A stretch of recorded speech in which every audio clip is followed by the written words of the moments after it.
Hi, Billy. Everyone looks smiles.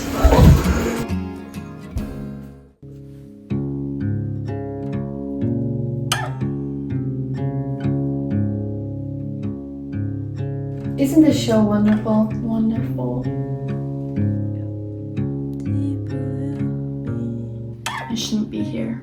I should be on my way to you with the money.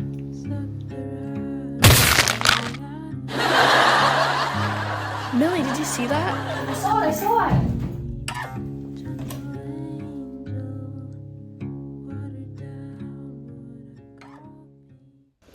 So, when do you suppose the war will start? I noticed your husbands aren't here tonight. If they come and they go, the army called Pete. He will be back next week. The army said so. Quick war. 48 hours. That's what they said. It's quick war. 48 hours. He will be back next week. I'm not worried. I'll let Pete do all the worrying. I'm not worried. Yes, let old Pete do all the worrying. I mean, it's always someone else's husband who dies. Yes, I've heard that too. I've never heard of a man killed in war. From jumping off a building, yes, but war, no. Not from wars. Pete and I always said, no tears. It's our third marriage and we're independent. Even if he does die, he says, don't cry. Go ahead, get married. Don't think about me. That reminds me, did you see the 5-minute romance on Clara Dove? That was on your wall last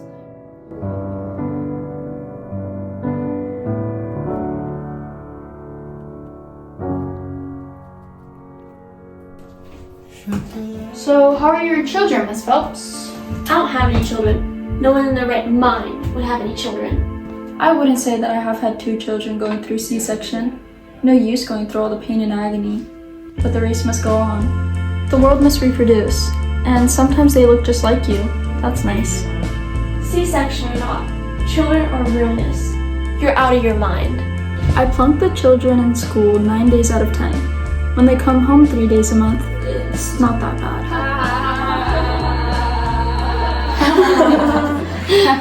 Let's talk about politics to please Guy. Sounds fine. I voted last election like everyone else and laid on that line for President Noble. I think he's one of the nicest looking men that ever ran for president. Well, what about the man that ran against him? He wasn't much, was he? He was small and didn't comb his hair very well. What possessed the odds to run him? You don't just go running a short man against a tall man. Plus he mumbled. I couldn't even hear half the words he said, and the ones I could hear, I didn't even understand. Fat too and didn't dress to hide it. Even their names helped. Compare Winston Noble and Hubert Hogue for 10 seconds and you can almost figure out the results. Damn it, what do you know about Hogue and Noble? Why were they not in that part of the wall 6 months ago? One was always picking its nose and it drove me insane. Well, Mr. Montag, do you want us to vote for a man like that? You just run away from that door, Guy. Don't make us nervous. Guy! Damn it all, damn it all, damn it! What have you got there, Guy? Is that a book? I thought all fireman training was done by film. Is that a fireman theory? Theory, hell? This is poetry. Montag. Leave me alone. Montag, hold on, don't. Did you hear them? Did you hear these monsters talking about monsters? Oh God, the way they jabber about people and their own children and themselves and the way they talk about themselves and the way they talk about war. Damn it, I stand here and I can't believe it. I didn't say anything about a war. I'll have you know it. And as for poetry, I hate it. Montag, you ruin everything. Shut up, you fool. Sit down! I'm going now. Montag, in the name of God, what are you up to? Well, Mr. Montag, why don't you read one of those poems you have? It'll be very interesting. That is not right. We can't do that. Look at Montag. He wants to read the poems. And maybe after he does it, we can all do something else. Montag, go through with this. I'll cut off. I'll leave. What good is this? What will you prove? Scare hell out of them? That's what scare living daylights out. Now, Guy, who are you talking to? Montag, listen. Only one way out. Play it as a joke to cover up. Pretend you aren't mad. Then walk to your wall incinerator and throw the book in. Ladies, once a year, every fireman gets to bring home one book to show his family how silly it all is. Guy's surprising us tonight by reading us one sample of how mixed things were, so none of us have to think about it. Isn't that right, darling? Say yes. Yes. Here, read this one. Actually, read this one. This is a real funny one he read today. It goes, Humpty, Dumpty, Lumpty. You guys will not understand a word it says. Here, read this page, dear.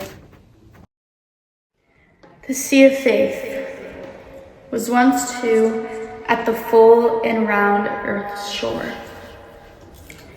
Lay like the folds of a bright girdle furled, but now I only hear is melancholy, long withdrawing roar, retreating to the breath of the night wind down the vast edges drear in naked sheet.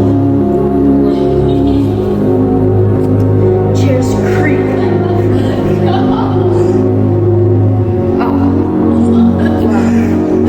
Let us be true to another, for the world which seems to lie before us like a land of dreams. So various, so beautiful, so new, hath really neither joy nor love nor light, nor certitude nor peace nor help nor pain. We are here as we are a dark night, swept with confused alarms of struggle and fight, where ignorant armies clash by the night.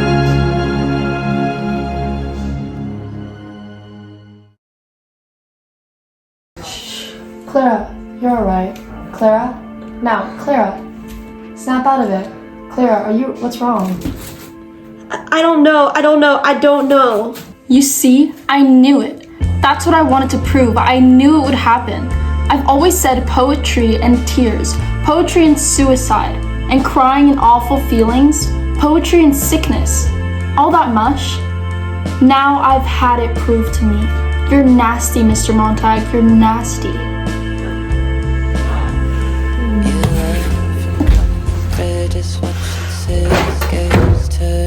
Silly words, silly, awful, hurting words. Why do people want to hurt people? Not enough hurt in the world. You got to tease people with stuff like that. Clara now. Let's laugh, stop crying, we'll have a party. No, I'm trotting right straight home. You want to come visit my house and my family? Well, that's great, but I'm not coming back to this crazy fireman's house.